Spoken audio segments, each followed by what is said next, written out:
Welcome to Profiles in Eccentricity, a show about weirdos.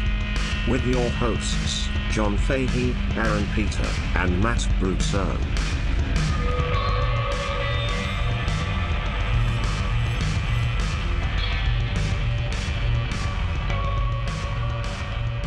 Hello, folks. Welcome to Profiles in Eccentricity. It's a show about weirdos, doggone it. My name is Johnboy. I'm your host, John Francis Fahey. Joining me, as ever, is Dong Goon Ho. Acclaimed director of those Korean pornos? Yeah. Dong Goon Ho. Wow, that's pretty good. You like that one? That's pretty good. How are you? I'm good. Aaron Joseph Pita. Hello. Welcome to the program. Hi, I'm here. I'm a big music guy. Oh, yeah. And I'm just really honored to be in the presence of the great singer-songwriter, Mr. Squirt Rackasack.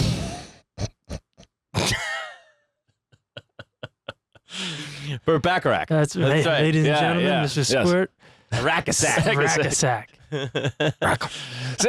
Singing the squits. Yeah. Oh, God. Matt, how are you? I'm good. Handsome Matt Brousseau. Hello. Welcome to the program. Thanks. It's great to be here. It is good to be here with you handsome young It boys. really is. It's very nice. Listen, we got... Hot out here. It's hot. It's hot, too. How hot is it? It's pretty hot. I don't... Okay. Well, that's good. We got the AC on in here, though, in the studio. We're still building the studio. We need your help. We need you to buy a T-shirt from us. Get on the Etsy. Grab a T-shirt. And join our Patreon, where things are heating up over there. Oh, my God. We got the How so? The piss playoffs are happening. No. And the first round has been won decisively. Oh, my God. It was a battle between the blood bather, Elizabeth Bathory, and the pirate queen, Ching Shi. That's right. Doping. And it was a total sweep by Ching Shi. No. Bathory had some votes on the Discord. We heard some great arguments from both sides. Yes, very compelling arguments from Stumblebird and Phil, I think. Never heard of him.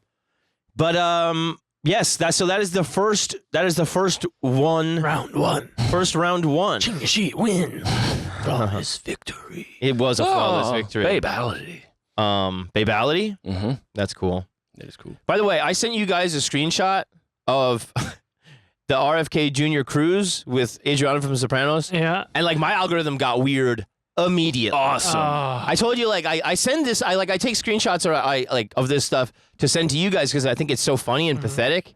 His run for the presidency of the United States. Dude, Meta World Peace is going to be there. Yes. Yeah. You mean the artist formerly known as Ron Artest? Yeah. Yeah, so Meta World Peace is going to be there. Noted mental patient? Jessica Reed Krause, I don't know who she is. You will. She's an influential Substack writer. Who isn't? Hollywood superhero. Substack, that's what Matt does on the weekends. Hollywood superhero fan favorite actor Zachary Levi. Zach Levi, who she was Shazam. That's a lot. The title's bigger than his name. Critically acclaimed and award-winning actress Drea De Matteo. And OnlyFans superstar. Mm-hmm. Legendary athlete, Meta World Peace. Legendary. And then, so the next... This is a boondoggle. Yeah. Where are these funds going? Like, who is spending money to go to these things? Well, at this point. He needs to buy a new bike. Now it's just a networking thing. Yeah. It's You're just networking with crazy people. Yeah. But crazy people have money too. It's They do. legal. Yeah. They do. They're allowed to Yeah, use that's a point. It's legal. They're encouraged to spend it. Yeah. They are, and they will. I love it. It's amazing. But the next ad I got was for the Church of Jesus Christ, Come Unto Christ. I'm sorry? That's not the kind of ad I ever get. Well, How's how it do they spell? spelled? Yeah. Unto. But how do they spell come? Oh, C-O-M-E. Well, in some places, literary. And then, when you get one back to back, Uh-huh. and then it's immediately single moms are looking for sex. Dude, that's awesome. And they show like a very... That's on Instagram? This is on Instagram. So Instagram is hitting... They want me to join the church, and then they want me to fuck local moms. Yeah. Okay, so what's the issue? After I get off... You know what the secret is, John? Go on the cruise. You're cruising. You fuck local moms when you go to church. That's right. That's how you meet local moms. Yes. Hi. One or the other. Yeah. One ad solves them all, pal. And guys who are closeted gays. Yeah. They're probably owned They'll by... be your mommy? Yeah. They're probably owned by the same people, let's be real. RFK? No, be real. Oh. Cypress Hill. Okay. So let's see here. Do I have the bracket ready to show up the next battle? I guess we should go across the bracket, right? Is that how it works? Yes. Yeah. Yeah, we got to go to the top of the right side. The top seed. Uh-huh. Top That's what they seed. call you, right? Yeah. Right, John? The top. Oh, that's me? No, that's what No. they call Matt. You're the bottom seed. Yeah. Yeah, thank you. Thank you. I'm the number 2 seed. If you catch my frisbee. I do catch your frisbee Oh, very, that's very much. Okay, let's see here. Let's get this thing. You know what he called me the other night? Who? What? Ethan Hawke Tua. That's very good. That's very good. Can you imagine such Yeah. disrespect? To the actor. After To skid, the Great American Film actor. after skid night. Okay, so we're going across the board here. Oh, this is a good matchup. Are you ready for this? Yeah. All right. We have Shoko Asahara Oh, of the cult. of the cult, Aum Shinrikyo, Aum Supreme Truth, Uh-huh. responsible for the 1994 subway gas attacks. And, some good things, of course. Yeah, so we got together a lot of good scientists. Yeah. Yeah. In not a weird Dr. Evil way. And then we have him up against the lonely bomber Ted Kaczynski. Perfect Ooh, matchup. okay. Very, very good. Yeah. And that's one of yours and one of mine again. Yeah, yeah. So that's fun. a little terrorist couplet there. yeah. It is, and we have to remember the drawbacks. Of course, Ted shits into jars or wherever he does out there. And Yeah. Shoko's blind. Yeah. But neither of them see people. it's true. That's true. Yeah. So that's it, folks. If you want to get we'll set up another Aum poll. Shinrikyo Shoko Asahara versus the Unabomber Ted Theodore Kaczynski. Ding, ding. Let's get it on. I want a good, clean fight. Gentlemen. Yes. Today I want to tell you about somebody I didn't really know about that was a local in the earlier part of the latter century. Local to Los Angeles? A local to Fort Myers. Oh, that's not good. Uh-oh. And this is John Hopkin Ashley, 3 names, always trouble. born March 19th, 1888. And he was known as the King of the Everglades or Swamp Bandit. Swamp Bandit. A bandit. Yeah. Ooh, I'm about to make a name for myself out here. Ooh, about to make a name for myself out I'm here. going to steal the swamp. So he was born and raised in along the Caloosahatchee River, which is out in the community of Buckingham, Florida, which is right near Fort Myers. Okay. He was one of 9 children. That's a lot of kids. Dude. And it's just like a poor, swamp man that Yeah, swamp them. thing. Yeah. That Shooting his swamp loads up under his swamp Yeah. gut. Every time they got born, they went, swamp thing. yeah. You get more pregnant out there because it's wet. Yeah, the whole place is a fertile womb. Yeah. Yeah. And that's how you make your living, right? Because his dad was a poor woodsman, a simple woodsman. Oh, okay. Yes, you do. And he No good wood out here in our swamp. Oh, the woods went. Oh, wait, a lot of good oozing lumber. yeah, they get to I often confuse your mama for one of them goozing logs, and that's how you got 3 of your 4 brothers and sisters. And also the log boy. and you can't ship that goozing log out of state because it just turns to driftwood. You know what I mean? You can't mail it to North Dakota or whatever. It's not gonna work. Dries out. The dad takes the whole gang to Pompano Beach Yeah. because Henry Flagler is building a railroad, and he is also the one that basically made Miami Beach and took out all those fucking mangroves and stuff, and it was really very, very untamed, and he did see the potential for it, and Flagler made it happen. And then you could go from just fucking skinning otters. Yeah. And, work a railroad. That's great. This tie, that's where the Pacheco Ponsco brothers, or one of them, did that grand heist. On the boats. Yeah. Well, yeah. Well, It's all coming together. this guy,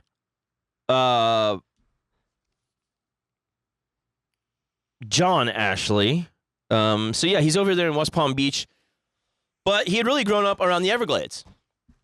And he learned how to hunt, trap, and Goose. 1911, so he's born in 1888, so he's 23? No, 33. He was born in 1888? 88. Oh, yeah, 12 plus 11 is 23. Yeah, thank you. Got to keep you sharp. This isn't a math podcast. There's a crew dredging near Lake Okeechobee, and they find the body of a dead native man. No. And his name was DeSoto Tiger. How'd they know? They found out who it was. Oh, by dog tag. Yeah. And he was a Seminole trapper. Cool. And right away, John Ashley is kind of suspected of being behind this. Oh, so it's fresh. It's not like some... Yeah. Yeah. Okay. Because they had gone out trapping together, and then John had made it to the location to sell them and had made $1,200. And this is 1911. Yeah. You know? And that was... They had last been seen together, according to another guy by the name of Jimmy Gopher. And he's like, hey, I'm not an otter. Yeah, he is another Seminole guy. And the previous day, he'd also been arrested in West Palm on the charge of, quote, recklessly displaying firearms. Oh, Florida man. Yeah. Original Florida man? These guys are so Florida man. And there's a lot of them. Yeah. Wait, so in 1911, he's recklessly displaying firearms. Woo! Yeah, that's got to be it. Dude, if this guy had a jet ski, watch out. Yeah. Oh, man. Be hitting jumps and stuff. So there's two deputies, S.A. Barfield and Bob Hannon. They find him camping in a palmetto thicket near Hobie Sound, and they're going to go and take him custody. But out of nowhere, here comes Bob Ashley, his brother. Hey, Bob. And he sends word back to the sheriff not to send any more chicken-hearted men with rifles, or they're apt to get hurt.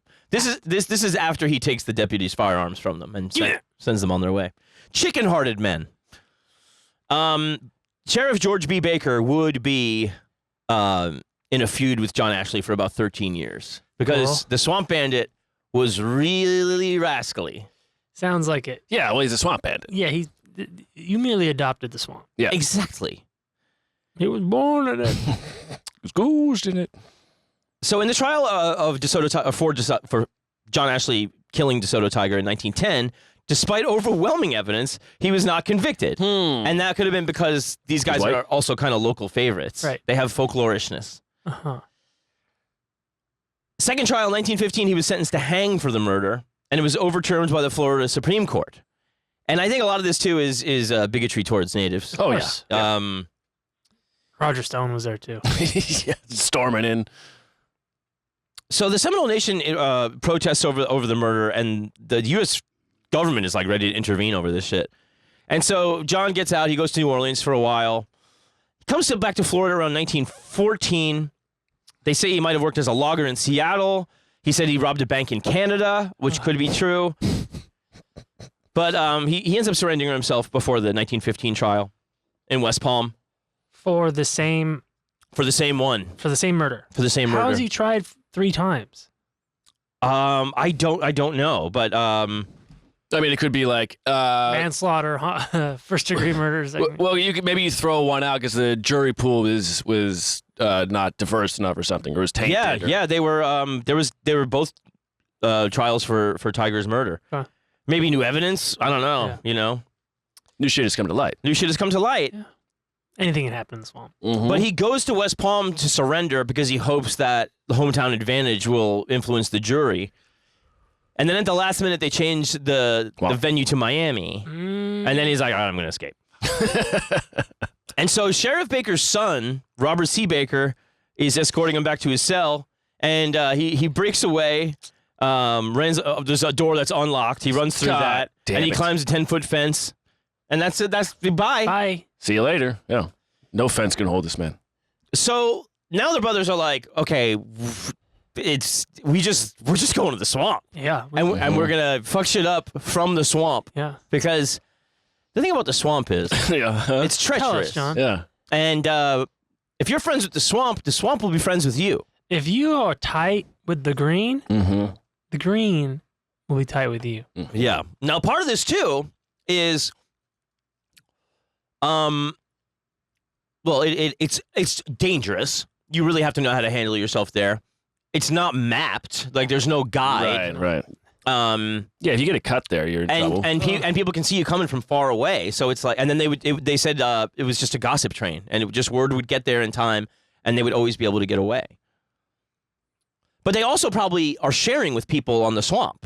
You know, because these guys, they don't need a Camaro. No. They live on like a bunch of sticks. Yeah, and ride the Crocs. And, they hook up a oscillating fan to the back of a raft. That's and you got right. a speedboat. Exactly. Whatever you call those. But there's a lot of communities living in the swamp, right? Yeah, or enough. Yeah. You know?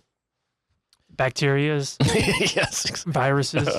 Somehow he gets hooked up with a kid, a gangster from Chicago by the name of Kid Lowe. Okay. Oh, okay. And they rob an FEC passenger train.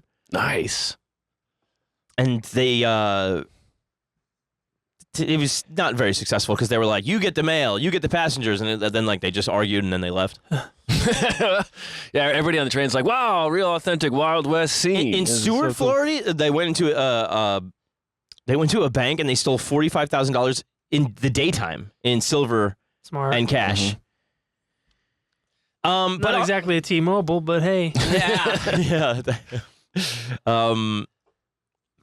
During the escape, maybe there was some reckless gunplay or something because Kid ends up shooting John in the jaw. And Jesus. And it takes his eye out somehow. And Fuck. Oh man, did I tell you the story from Will about the guy with the eye with hitting the nail? Oh no! So Will, I'm sorry guys. No, real quick. I'm in. Okay, Will shows me this skill saw. I'm doing this cabinet job with my buddy Will, and he shows me this skill saw, which is the round blade, you know, and he goes, Will's from NorCal, and he goes, so this skill saw belonged to a friend of my dad, and he was using it one day, and he was sawing something. And he's going along, and he hits a nail, and the nail goes in his eye. And then with his hands, he goes, "Oh no, my eye!" And he cuts his hand off. Oh, my God! Anyways, here you go. You want to change the blade? Yeah. He's like, but I keep it because it reminds me of safety. I mean, I guess so. Oh my God! But anyway, from here on, John Ashley is gonna have a glass eye, which you can now go see on display. Actually, Cool. Still has his hands too. I bet. Jesus Christ. So he tries to get some kind of medical attention for his eye, and then they capture him and they put him in Dade County jailhouse. The eye's gotta go. Yeah, get that out of there. And he's taken to Miami to stand trial. And the prosecutor's like, I got a better chance of getting him on robbery. Because, like, apparently nobody cares about a dead Native American. So Bob comes to break out his brother John. Cool. He goes into where the jailer, like, sleeps, right? And he just shoots him dead at point-blank range. Oh my God. And takes his keys. He's in his little poof cap. And stuff. Yeah. Sawing logs. Yeah. Safely. Yeah. Bang. And so he runs from the house where the gang had left him a getaway car. He doesn't know how to start the fucking car. And then he just starts approaching people like with a gun and being like, "Hey, do you know how to drive this thing?" No. And nobody knows how to drive this fucking car. Oh my God. Yeah, weird. And then there's a truck passing by. What year is this? 19, what are we at now? 15? 15. Dude, nobody knows how to drive a car. Yeah. They've never fucking seen such a marvel. Yeah, where are the horses at? You know how to fly this UFO, huh? Yeah. Sure. Well, I just know how to give my horse hay. Have you thought about giving it some hay? Bang! That was a good idea, though. Yeah. Give it some hay. Might be right. You try it. So he just he gets on the running board of a truck. And he forces the driver to take him out of town, but J.R. Riblet, a deputy... Riblet. He sees him going It's all past, swamp people. and he starts chasing after him. The truck stalls in the middle of the street, and the two guys, Riblet and Bob Ashley, start shooting it out, and they both end up dead. Oh, my God. Fantastic. That's fantastic. That's what you like to see on a shootout, really. Yeah. Fucking crazy.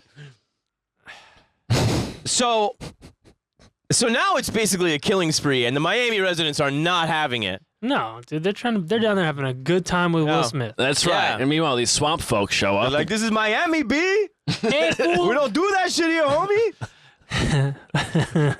We're Hispanic, but we somehow say the N-word. You know? It's fine. And so they're ready to go lynch John Ashley in his cell.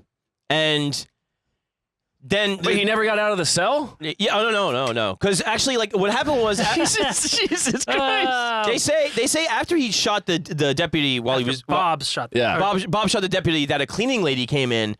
And that's just good timing. She had like a shotgun. She had a Tommy gun. She had a shotgun and chased him out. Oh, what kind of cleaning lady was she? It's the street sweeping cleaning lady. That's how we do in Miami. Hola, maricones. Even our cleaning ladies are strapped up in Miami, B. That's why you better leave a good tip. So they're ready to lynch John Ashley, and then they're like, all right, let's parade around his dead-ass brother, and then the mob will disperse, which they did. Cool. Can you imagine? This is how we calm people down? Yeah. Like All right. They got to see blood, and then they can go home. Give him the body. Let him tear it apart. So Kid Lowe, who's responsible for John getting caught, he feels bad, and he writes to the sheriff. They have this ongoing thing with the sheriff. How do you feel? Kid Lowe. Well, he writes a note to the sheriff. This is not the other sheriff, though. This is Dade County Sheriff Dan Hardy. And he says, he's from Chicago, so he goes, "Dear sir, we were in your city at the time one of our gang, young Bob Ashley, was brutally shot to death by your officers, and now your town can expect to feel the result of it at any hour." Might it be 1 in the morning? Dare I say 2? Oh, 2:30? I've been known to go as late as 4 or 5 in the morning. From the hours of 6 to 7, I sleep. And mind you, that's Central Time. Yeah, you do the math. Yeah, but maybe I'm just saying that because I want to shoot you up then. You'll be the judge, Sheriff. He says, and if John Ashley is not fairly dealt with and given a fair trial and turned loose simply for the life of a goddamn Seminole Indian, we expect to shoot up the whole goddamn town regardless of what the results might be. It's not like he killed a Black Hawk. We expect to make our appearance at an early date. So they're just like, release him, you know. Yeah. But yeah, I mean, it's scary. These guys can come in and shoot up the town at any time. These are real Chicago gangsters. I mean, this is like real lawless shit, man. Yeah. Like, this is real, like. Is Florida a state? At that point, it would be, yeah. I mean, you mean today? Or? I know the answer, no. But I'm wondering then if it's got to be a state by then. It is, yeah. But, the West is conquered. The gangsters got to conquer something else. But the Ashley gang doesn't come. They go on with the prosecution, and he pleads guilty November 23rd, 1916, and he's sentenced to 17 years in the state penitentiary at Rayford. Now, he had begun seeing a woman. In prison? No, but cleaning lady. Prior to his arrest. Oh. And her name was Laura Up the Grove. What? Laura Up the Grove. Also a Seminole? Oh shit! No, but it's from Opdengraaf, which is it's like Dutch or whatever, and it's just changed to its English translation. And she would act as a lookout for them. That's nice. And whenever she heard, they were getting near one of the hideouts, she would drive with her lights off and go through the backwoods trails and warn them, whatever. And then she would also case banks for them. Cool. Mm-hmm. Be a getaway driver. She knew how to start the fucking thing. Yeah. And back then, just don't turn it off. She became known as the Queen of the Everglades. And her origin is really interesting because one of her brothers was like a businessman and politician. Okay. Clarence Dewitt Up the Grove. Her grandfather served in the Union Army under Sherman. Cool. Burning down the grove. Yeah, and so there is like a town called Up the Grove that is named after her family. So she came from seemingly quite good stock. She was the rebel. She was the Patty Hearst. Yeah. So John Ashley's in prison. He behaves like a model prisoner for 2 years. And Laura is really instrumental in running things on the outside for the gang. Okay. One day he's out on a road a road job, you know, they got those guys swinging axes. Yeah, they're on a chain gang. And there's another bank robber there by the name of Tom Maddox. Good name. And they escaped with a car going by. They get out, and these guys also too throughout their reign, they were famous for coming and getting one another. Like when one of their team, they were like no man left behind. Well, there's something honorable. That's admirable, that. Yeah. Now Prohibition had started, so he begins moonshining now that he's out, and they had a lot of stills just throughout the Everglades, and then they start hijacking rum runners coming up from the Bahamas. Smart. Ah. And those guys. Why distill it yourself when you can hijack it from these Boomba Clut Jamaican guys? Well, but it's also a thing too where controlling that keeps the local moonshiners in business. Oh, okay, sure. Because you're not going to buy moonshine unless you have to, really. Right. So it's also... If you got this sweet Jamaican rum coming in at a cheap price, Yeah. you're not going to buy this bullshit bathtub gin that they grew in a fucking goozing log in the Everglades. Swamp water. Ugh, swamp juice. But It's mossy. his brothers Ed and Frank would run liquor from the Bahamas to Jupiter Inlet and Stewart. Some of his brothers disappeared on one of the trips to Bimini. I think they carried out a robbery in the Bahamas, and it was like the first time American pirates had attacked a British colony or something. Like it had some notable thing in history like In that. 1914. Yeah. Funny. But yeah, so the control of the rum keeps local distillers busy, and then also they can sell it further afield for much more. Mm-hmm. And then they can also let them do their business and just collect protection money. Right. You know? And a lot of people did pay the protection money. It was worth it. Yeah. Okay, these guys are showing that they've got some what would you call it? Smarts? Yeah, a little, some sort of business acumen. Yeah, Now, acumen. John Ashley gets captured again in 1921. I take it back. They don't know how he got out again. You got to give it to him. All right, I'll No put it right unlocked back. door can hold this man. They simply said he vanished from his cell. Okay. Well, yeah, you leave his cell. It's a form He of just vanishing. painted himself in the style of the bricks and just. Then they left the door open. Yeah, well, there's fucking Ah, another no one's brick in here. wall in here. Yeah. Gotta keep his eyes closed and his mouth shut. So he goes back That to wall has teeth. he goes back to robbing more banks with the boys. And Robbing banks alone again. no, I'm with my boy. And they robbed the same bank in Stewart. And because they have his teenage nephew who's named Hanford Mobley. He snuck in disguised as a woman, and he came out with several $1,000s. Oh, I don't know why he had to be dressed as a woman. It doesn't really. Because it's fun. It is fun. You're right. because you get to. That's right. So yeah, they spread apart. They end up back in the woods near Gomez by the end of the year. They rob a bank in Pompano for $23,000 in cash. Fuck, that's so much Dude. money. This was followed by reckless celebrating in the streets. Good. After wrapping the loot in a bedsheet, they slowly drove through the middle of the town in a stolen taxi. They waved a bottle of whiskey to onlookers and said, "We got it all!" Oh my gosh. And there's not another man with a gun. Dude, Just you're not in Arizona in 1880. Yeah. You're in Florida in 1915. which tells you Florida in 1915 was a lot Arizona. like Arizona in the 1880s. Running on the banks. Wait a minute. The money's in there. They crossed the canal and disappeared into the swamp near Clewiston. Of course. Ashley supposedly left a bullet with one of the victims to give to Sheriff Baker if, quote, he ever gets out to the Everglades. Cool. That's a sweet move. Yeah, that's pretty They nice. love giving this Baker guy shit.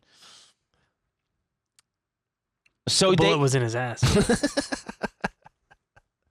they stole a sea skiff and led a raid against rum runners in the Bahamas West End with $8,000 from 4 wholesale liquor warehouses.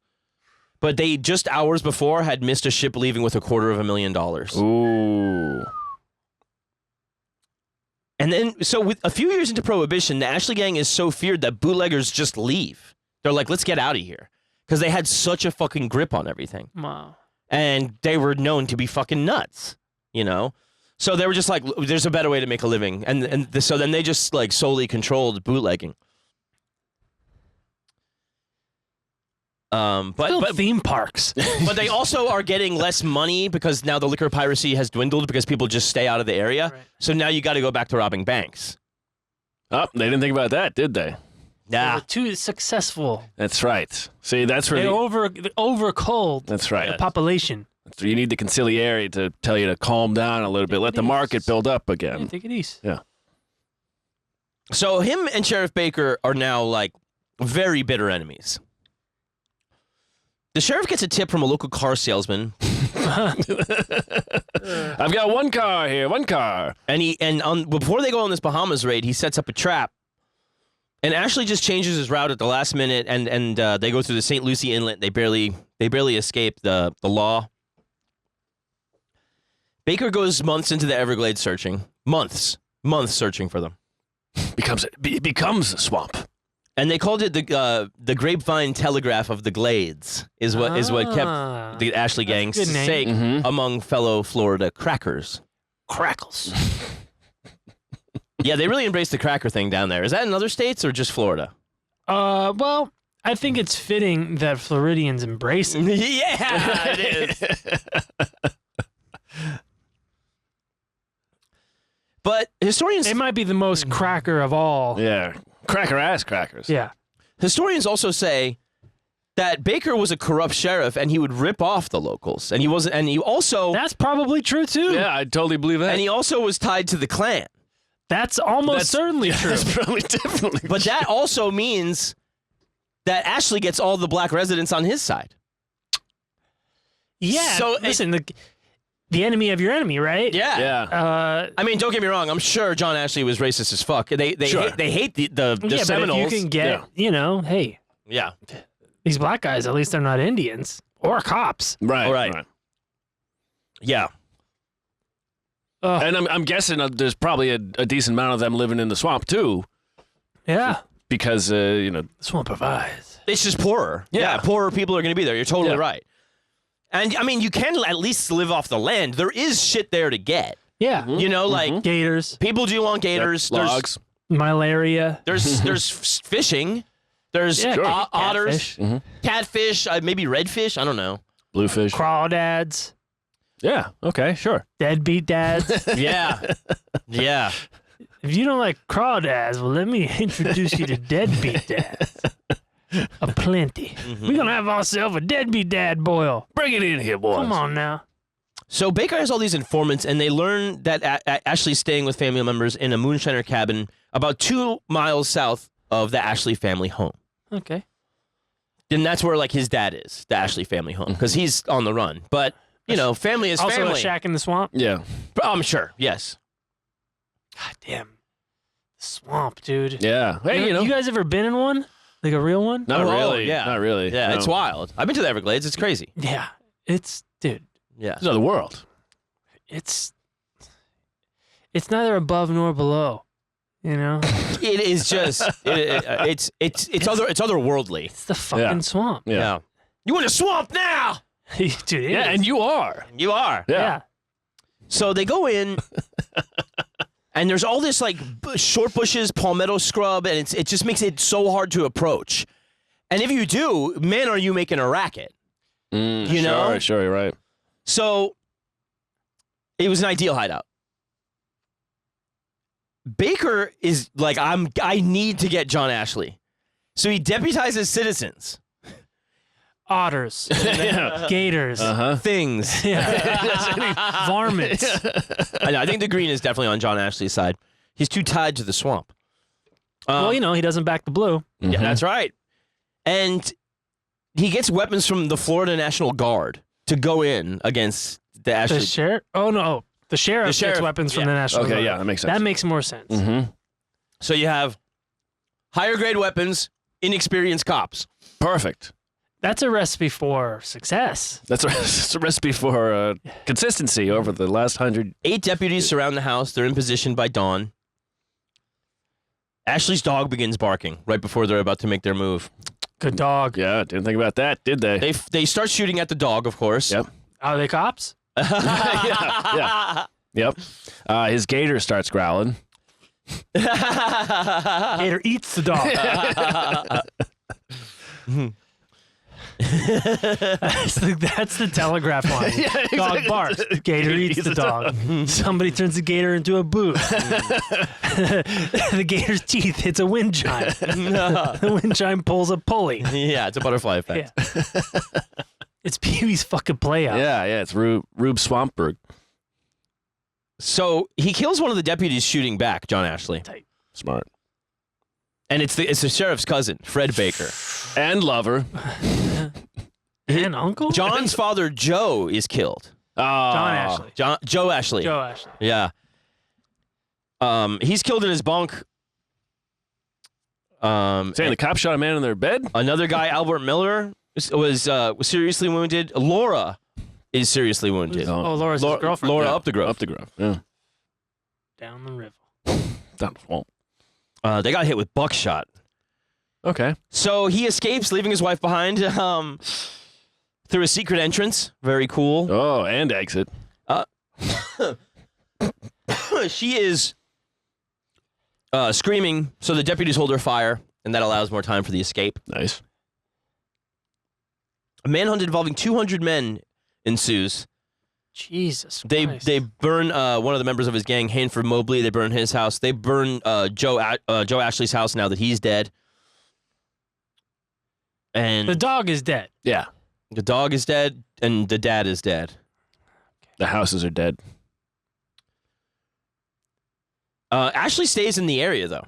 And Laura's being held by police. And he wants to avenge his father and break her out of jail. Mm-hmm. And if I got a note he sent. Oh. Dear Law. There's no way it was that eloquent. No. Yo, Laura. You on your own now. The swamp misses you. He sent a kid into the sheriff's office, a child, and said, the man in the swamp said to tell you that he would kill you in a week if you don't set his wife free. Oh, my God. The man in the swamp. And you owe me $1? The man in the swamp told me. But the sheriff says, if he's coming to me, I can get him. Yeah. Right. So- he's not in the swamp Smart. no more. Smart. All right. Yeah. So John Come Ashley, on my turf. Yeah. John Ashley, Terra firma. Yeah. John Ashley also knows that. So he boogies out to California for a little bit to lay low. Cool. Starts a Hollywood career. Becomes Jack Nicholson. Amazing. So What a turn then of events. they have a plan. The gang has a plan to kill Ashley in November after the election of the sheriff. Okay. Because like he's going to be at the courthouse. You know where he's going to be. Oh, okay. So Yeah, then yeah, you yeah. can set up your plan. So he's back in Florida planning this assassination attempt. After being in California.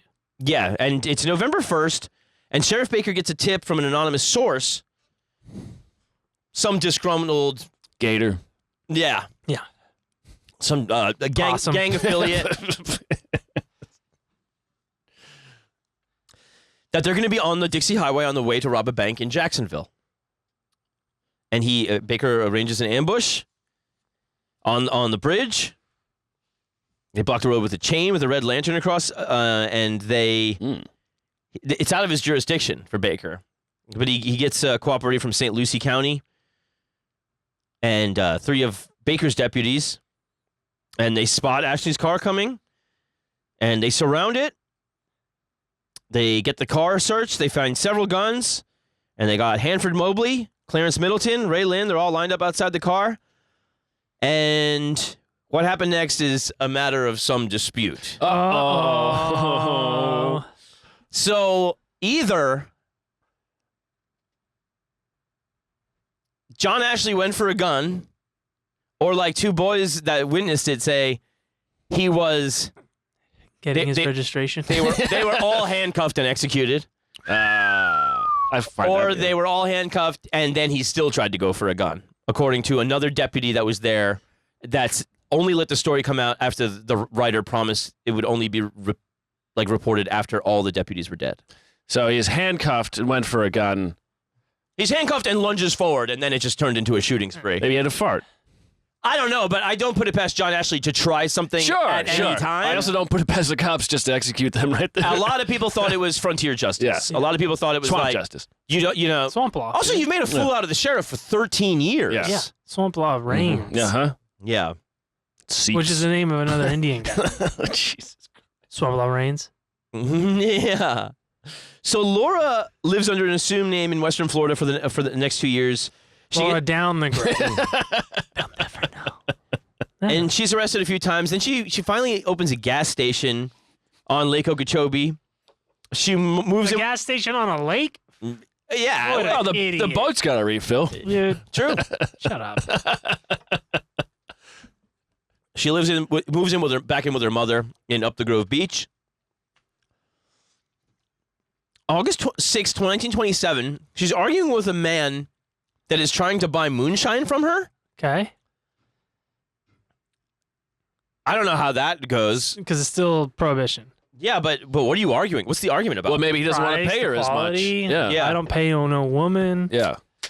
This tastes like piss. So they said. So they said. Is it They your said piss? what they say is in the heat of the moment, she downs a bottle of Lysol disinfectant and dies within minutes, with her mother not opting to call for help because she's better off dead. And that was the birth of Florida woman. She will rise again. I'll drink this fucking Lysol. Yeah, whatever happened to the Queen of the Everglades? Oh, she drank a bottle of Lysol while arguing over the sale of some moonshine. That's our queen. And her I feel mom. like there was like some risk, like some shady business going on there, Yeah, where he yeah. was like, "That ain't fucking moonshine, bitch. That's Lysol." And she's like, "Oh, really?" Glug, glug, Watch glug, glug, this. glug. No, yeah. X's over eyes. X's over eyes. And then the mom sells it to him. Mm-hmm. This is some good shit. Yeah, you can see how good it is. She was 30 years old. Jesus Christ. A few members of the Ashley gang still remained. They were all eventually killed, captured, or fled the state within a few years. Only 32 grand of the gang's fortune was ever recovered. It was found with the help of ex-gang member Joe Tracy. What a turncoat. And they didn't find like another 110,000 that they think is stashed all over the Everglades. Dude, they spend it on bullshit. Yeah.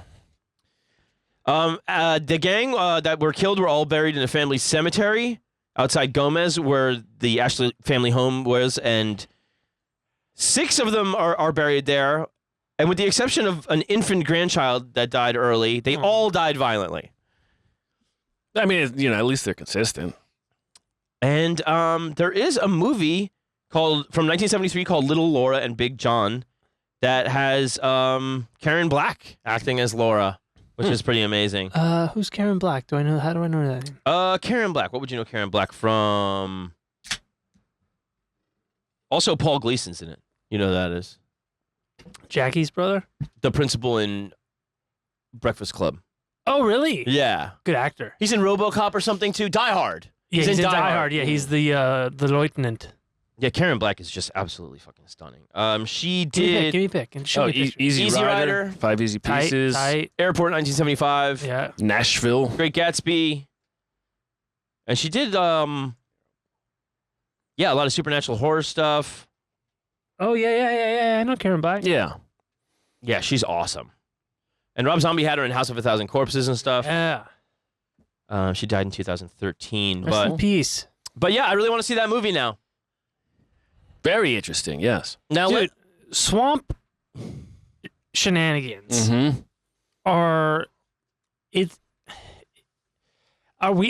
criminally underreported yeah. and folklorized. Yeah. That's the swamp for you. Yeah, like the West is so romanticized, the mountains so romanticized. Even we talked about the Mississippi River. Yeah.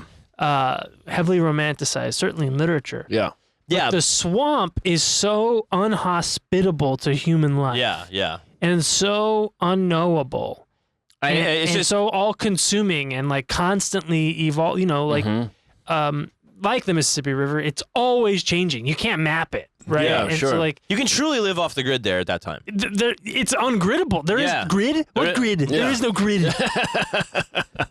There's no grid to be on or off. Yeah. You know, it's just a chaotic maelstrom of moss and animal piss. Yeah. That I feel like how many stories and people were lost to that black hole. Yeah. That is, a good chunk of the Southeast. Yeah. Is a big old fucking swamp. Yeah. So to the north of Fort Myers is Cape Coral, and that is a massive amount of land where then they dredged it up, made canals, and then they built all these homes to put retirees on in like a grid formation. They gridded the ungriddable? They did. Well, I eat my orange. But it's like the second biggest city in Florida, and it all used to be swamp. And there just used to be like a wooden bridge going over there, and some people lived over there, but like you didn't know how, right? And it was fucking wild. Yeah. But then they were like, the only way to make this land is to make it not a swamp, right? Put land on it, and dig for the water, right? Build the land up, give the water somewhere to go, and I do. There's a lot of Florida stuff that is very, very underrecognized, very interesting, and it is the South. It is the South, and it's just a different fucking ecosphere. So it takes on something else. Yeah, it's so it's one of the first places on the continental U.S. That the Spanish came to. St. Augustine. Yeah. They were looking for the Fountain of Youth. Right. And it makes sense you would find it in the most lush, verdant, full of life, robust ecosystem on the continent, In all my years there, I never went to St. Augustine. I don't know why. And it's interesting too with the dynamics of the time, Prohibition coming into play. Their relationship with the Seminole Indians, who were not the native Indians. They were an invading tribe that then just won, and just that outlaw thing, and everybody in the town having that 1920s spirit of fuck the banks, fuck the law. These guys, the Ashleys, were seen as like folklore heroes for sure, and I'm sure part of that is just being good to the right people. Yeah, sure. Yeah, they're assholes, but there are assholes. Yeah, right. What we're gonna do is we're gonna take a quick little break, and then I'm gonna give you another little mini one like that. Oh boy. My God, what? Okay, exciting. Yeah. All right, we'll be right back, folks.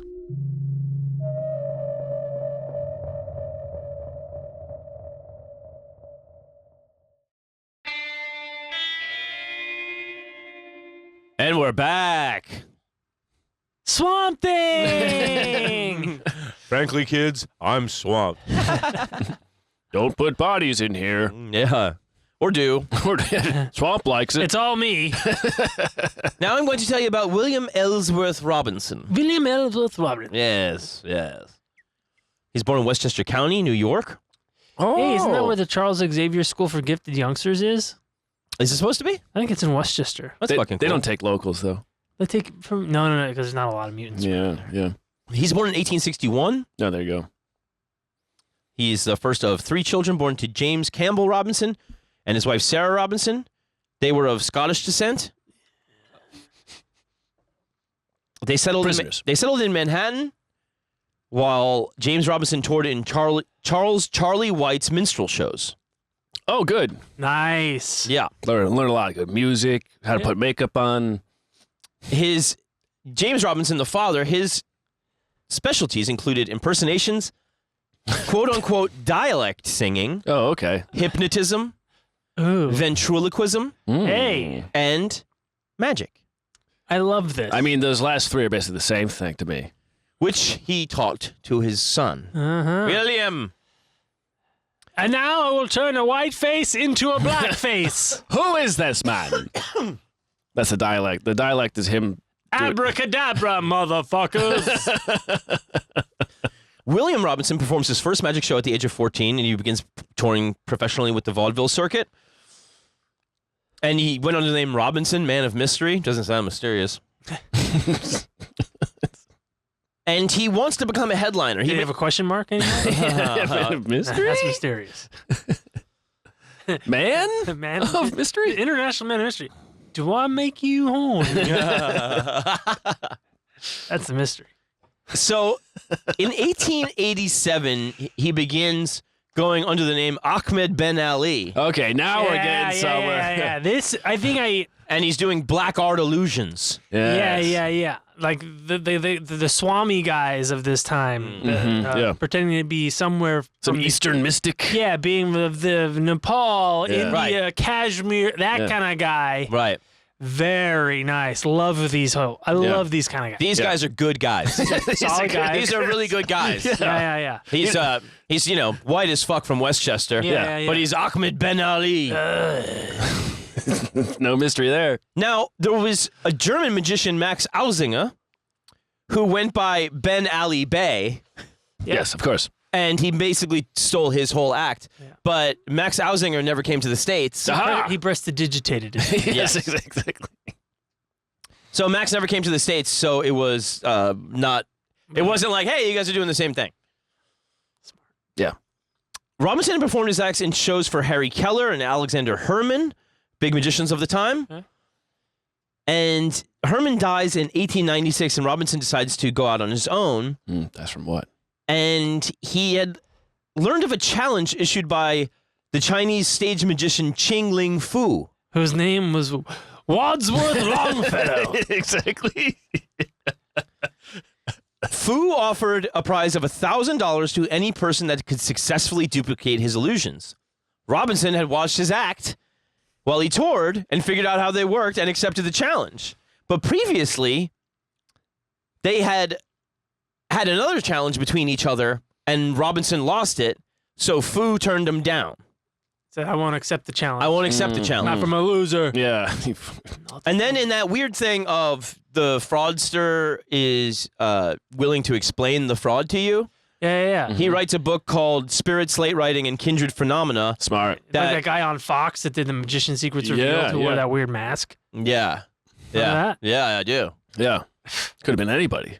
Man, So that's, what an asshole. but it's going after the mediums, which is that weird thing we've gotten Yeah. into in several other Yeah. profiles. Houdini did it. Yeah, they all like have this thing of like, my thing is bullshit, but you don't know how I do it. Mm-hmm. You think this thing is real, and I think that I can see that it's fake magic. Yeah. I can see it's illusion. Yeah.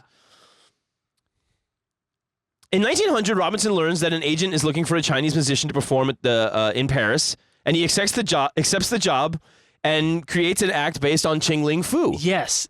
And he begins dressing in traditional Chinese attire, shaved his face, and began wearing his hair in a queue, Yeah. which is where it's like shaved up here.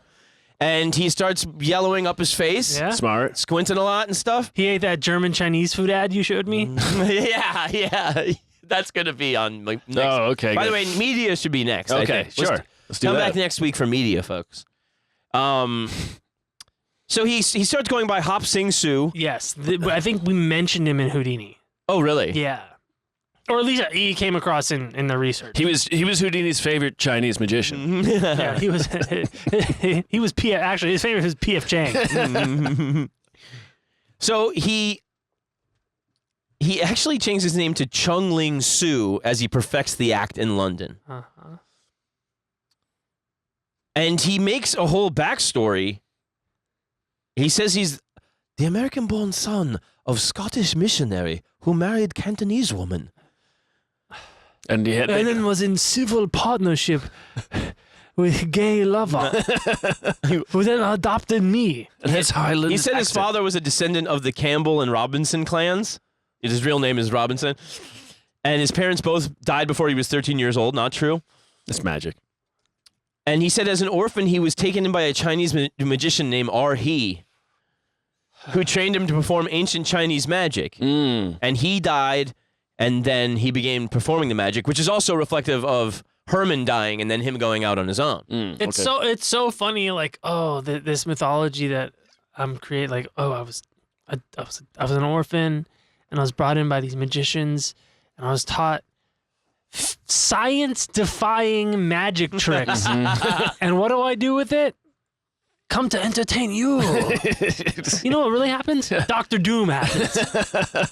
If you really Dr. get Doom taken really in by happens? fucking science monks, Yeah. magic monks, you take over the world. Yeah, if you're not abducted by the government and used for their own purposes. That's right. Yes, well, yeah, we can't forget that.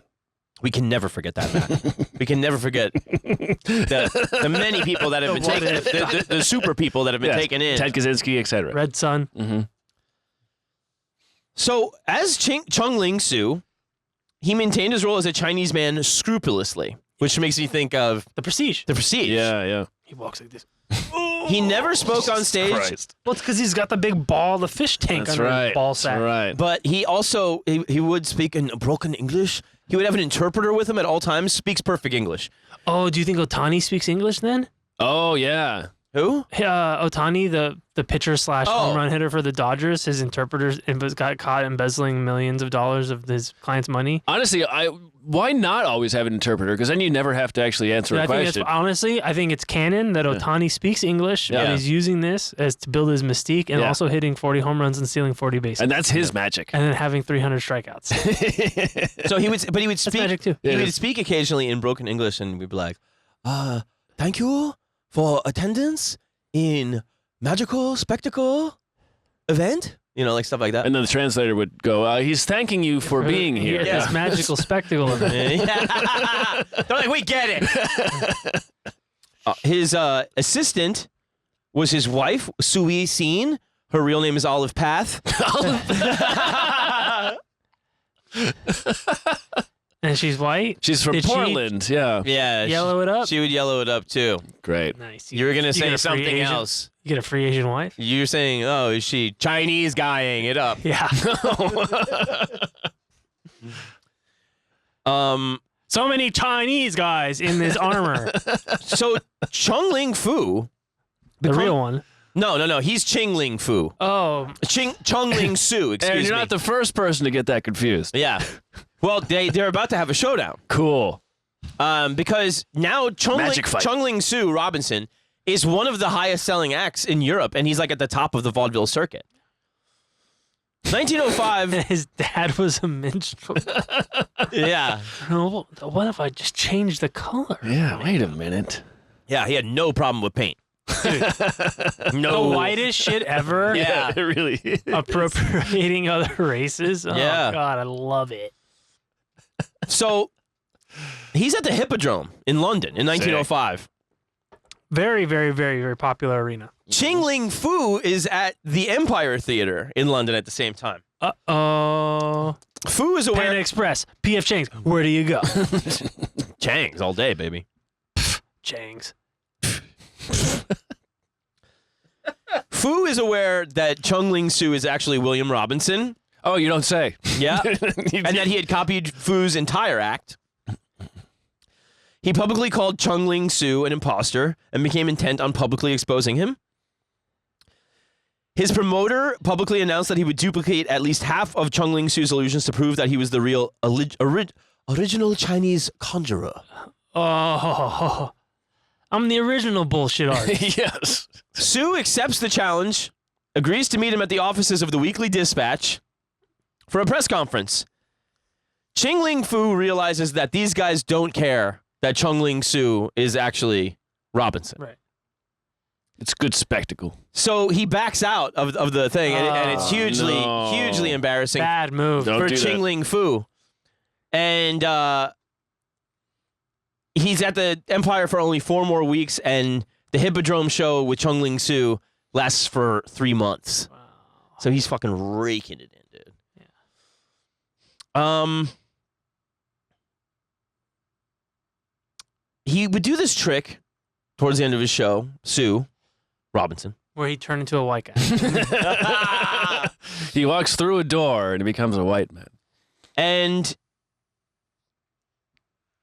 it's called Condemned to Death by the Boxers, as in the Boxer Rebellion, Chinese society.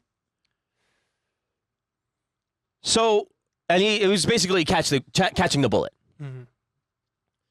So he's got volunteers come on the stage. He gives them, like, he gets them to Sign the bullet. And then, of course, the gimmick is that he secretly palms them, but he puts in other bullets into the gun. But the thing is that these muskets have a drop chamber that drops the bullet in. So, or it's like basically like it hits the gunpowder hits on a chamber where there's no bullet in it. Right. It hits a blank. There's nothing in it. It's just, fucking air. But the way he would do it was he didn't properly clean the muskets every time. Cool. So he would just take the bullets out, and the residue left over eventually spread to the chamber where the bullet was. No way. And he fucking caught a bullet. He catches a bullet in the lung, and he goes, "Oh no, something's wrong." He starts talking white right away. He's like, "Drop the curtain." And, I mean, everybody. Fucking shit. Everybody in the audience is going, "He just learned English." Wow, magic. They shot English into He him. learned English by bullet. We could use this everywhere. Yeah, he was married. He was married to this woman that was his assistant. He had kids with her. She stayed home with the kids. He met another girl. She became the assistant. Mm-hmm. But they were Catholic, so it was bad for them to get divorced. So Suin Sin was the second girl, and she became never to be seen. she also had children, and then he needed a third assistant. Then he cheated on her, and Sui Sin was like, "We're gonna stay together for the act, for this racist, fucking stupid magic act." The racism is too good. Yeah. So, yeah, he had a bunch of kids by 3 different women. Cool. Oh, the only thing he couldn't disappear was the cum. Well, he made it disappear. I suppose. It transmogrified. Yes. In 1982, 1982? Wait, you got to hear the whole thing. Okay. Well, it's a good question. Hey. In 1982, the assistant who fired the gun, Jack Grossman, recreated on the Paul Daniels show. They redid the trick. Uh-huh. Can you imagine wanting to do it and have it be on TV after you fucking killed a guy the first time? Well, it's a while later. So it was ruled accidental and a result of misadventure, which honestly, the whole thing had been quite a misadventure. Yes. I like result of Cause of misadventure. death. The coroner puts his signature on. Yeah, fucking around, found out. It was a terminal case of fuck around and found out. Yeah. I've never seen anything like it. After Chung Ling Su's death, the public was shocked to learn that he was not Chinese. These idiots. His identity was large. 1 million cokes were immediately spat out.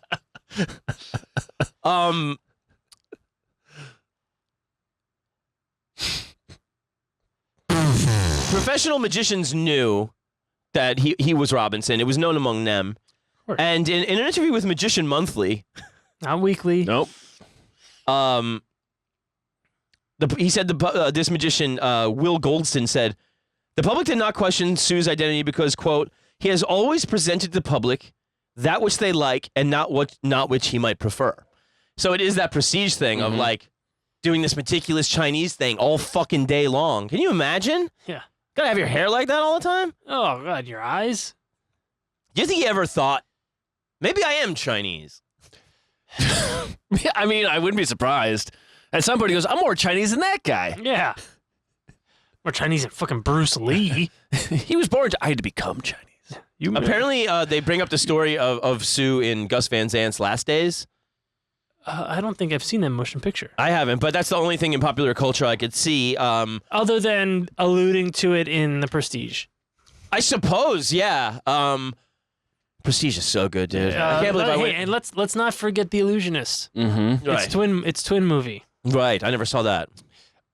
Is Edward it good? Norton, Jessica Biel, Paul Giamatti. It's serviceable. I mean, it's not the fucking Prestige. Yeah. You know. Yeah, I thought that story was just so fucking funny. It's the best. Like, I mean, this guy is fucking clowning around big time. Yeah. But also his discipline to it is amazing. And at the end of the day, he's doing magic, which is a thrill. And then he's finally making the kind of money he wants. Yeah. And, he's fucking... He had to outsource it to a Chinese. I don't know what came of Ching Ling Fu. And I don't know if he's really Chinese either. Yeah. The other Arabic guy is from Germany.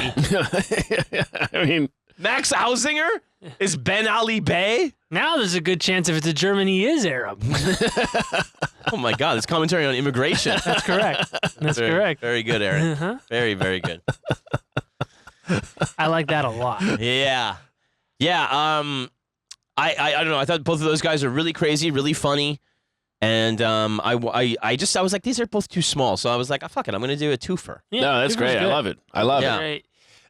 Swamp Rat. Swamp Rat, and then that era of like the turn of the century magician. Mm-hmm. Yeah. I mean, Houdini gets all the fanfare, right? But those he's not even a magician. Right. Yeah. But like just so many con artists masquerading. Yeah. Well, it's also a profession that leads itself. Lends itself to tomfoolery. Yeah. And also a magician. He goes by. Tomfoolery. Yeah, of course he goes by. Actually, he was born Hopling Kwan. But he had eyelid surgery. He had his fucking dick lengthened or whatever. Jesus Christ. Good God. Oh, my God. Jesus. Damn. You should look into that. Oh, God. You like that? Yeah, I liked that a lot. That was good. These fucking guys, man. These are good stories. Doing Yellowface, going around with an interpreter all the time? Yeah. How much is he getting paid? All the rice in China. Yeah, you can't trust a magician to pay you. I mean, this guy got addicted to opium, for Christ's sake. His commitment was that deep. Yeah. Sui Scene, Olive Path. I mean, Olive Path is already a fake name. Yeah. Yeah, her nickname was Dot, too. Her nickname was Dot? Dot, yeah. Like the maniac. She looks more like a dot. God. So fucking funny. Interpreter? Yeah. And, welcome. What's his? Oh, thank you. And so much. I mean, could you imagine just like God forbid he went to San Francisco? Yeah. He'd have a fucking million Chinese. He's fucking mumbling gibberish. Yeah, well, exactly, that's kind of the thing. I would wonder is like, wasn't there like a thing where another Chinese person was like, "Oh, thank God, let me talk to you," and he was like, very busy, very small village." Yeah. Well, that's the thing too, is to have the interpreter know Chinese. Exactly. Yeah. I hope so. Yeah. I hope to God the interpreter knows Chinese. Well, he knows at least one Chinese guy. Yeah. He's like, I just do Nordic. I don't know other shit. I'm sorry. I do interpret. Yeah. I'm more of a movement interpreter. Yeah. I kind of interpret the signs. All right. You seen A Quiet Place? So I'm interpreting the bullet is in his lungs now, and he seems to be saying the something's idea going of wrong. him talking like a regular Fucking shit. Yeah, just at the last minute, like what a final trick. oh dear Lord, Oh God, something's gone wrong. Drop the curtain, and you're like, what did he say? Jesus, man! Everybody in the audience goes, I think I know Chinese. Yeah. Is there a ventriloquist in the audience? We've all been incepted with the Chinese language. Yeah, it's like at the end of Guardians 3 when he says, I love you guys, because we all speak We Groot. all speak Groot. Yeah, it's very cool. Honestly, I think that's where he stole it from. Yeah, probably. That's exactly. Good guess. Yeah. All right, listen, let's get over to Patreon. We got a lot of good stuff to talk about. Guys, if you want to join us on Patreon, $5 a month for now. It will be going up to $7. But please get on over there, and we're going to have some fun over there right you can now. hear about my religious experience with Emilio Estevez. Yes. Holy We'll be over there. Come join us. Extra episode per week. I'm going to say goodnight. I love you. My name is John Fahey. My name is Hopling Sue. I'm Olive Path. Good night, everybody. We love you. Good night.